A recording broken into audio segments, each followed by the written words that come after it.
The church bells rang louder than ever that morning in Owerri. Guests filled the pews. Drummers warmed their hands. The flower girl spilled petals down the aisle with the confidence of royalty. The bride, Adiz, stood behind the tall wooden doors, heart pounding with joy and nerves. It was supposed to be her happiest day. But instead, it was the day her world cracked open. Adiz met Kelechi during NYSC in Enugu. She was the serious type, focused, driven, top of her class. Kelechi was the total opposite. Funny, free-spirited, a village boy with a city dream. Somehow, their differences blended like palm oil and pepper. He was the first man to make her laugh with her heart wide open.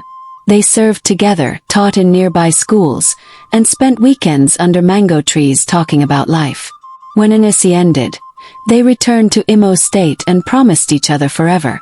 Kelechi didn't have much, just a motorcycle and a charm that melted tension. But Adiz didn't care. She believed in him. She even turned down 2 suitors from wealthy homes because of him. In time their families met. The wine-carrying ceremony was scheduled. The white wedding was set for the 3rd of October. Everything was perfect, or so it seemed.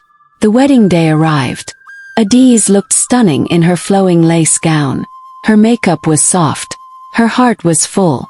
Her younger sister, Amara, stood by her side, adjusting her veil and whispering encouragements. But as the hours passed, something strange began to unfold. The groom wasn't picking calls. His best man kept pacing, sweating.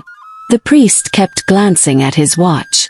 Then Kelechi's mother collapsed, wailing. He was gone. Disappeared. Just like that. No accident. No robbery. No note. He didn't come. He didn't call. Adiz stood before the entire church, humiliated. Alone. People whispered. The MC stammered. Even the photographer looked away. Adiz fainted in front of the altar. For weeks, Adiz didn't leave her room. She wouldn't eat. Wouldn't speak. Their once lively compound became quiet as a graveyard. Her father, a retired judge, threatened to arrest the boy's family. Her mother blamed herself. The entire village mocked them. Maybe she charmed him and the charm broke, some said. Maybe her hands are not clean, others whispered. Amara, her younger sister, became her shadow. She bathed her, fed her, sat with her in silence. But unknown to anyone, Amara had a secret of her own. 3 months after the disastrous wedding, a Facebook message appeared on Amara's phone. Tell her I'm sorry. Tell her, I wasn't supposed to love you. It was from Kelechi. Amara stared at the message in horror. Her chest tightened. 'Cause she remembered. She remembered that one night 2 months before the wedding, when Kelechi came to drop off wedding fabric at their house, and Adiz wasn't home. It was raining heavily. He stayed back for shelter. They drank a bit of palm wine. And in that moment, a spark happened. A wrong, forbidden kiss. Just once. She had buried the memory, sworn to forget it. But now Kelechi had voiced it, spoken it into existence. Amara felt sick. She didn't reply. 6 months passed. Adiz began healing, slowly. She started helping her aunt at the local pharmacy. She even smiled a little. Then one evening, as she walked back from the pharmacy, she saw a familiar figure by the junction. It was Kelechi. He looked different, thinner, more rugged, like life had beaten him. He walked toward her slowly, unsure. Adiz froze. What do you want? She asked coldly. To talk. Talk to the wind. She walked away. But he didn't leave town. He stayed. Kelechi didn't come back for Adiz. He came back for Amara. He went straight to her on the 3rd day of his return. Told her he had tried to forget her.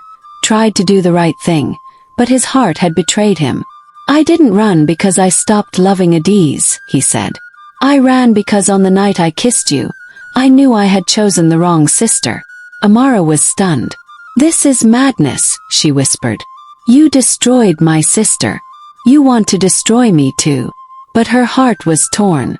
Because in truth, she had thought of him too. She had dreamed. She had prayed it was only a crush. But now that he was here, the feelings rushed back. She told him never to come again. But love doesn't listen to logic. They tried to resist it. But Kelechi and Amara began seeing each other in secret.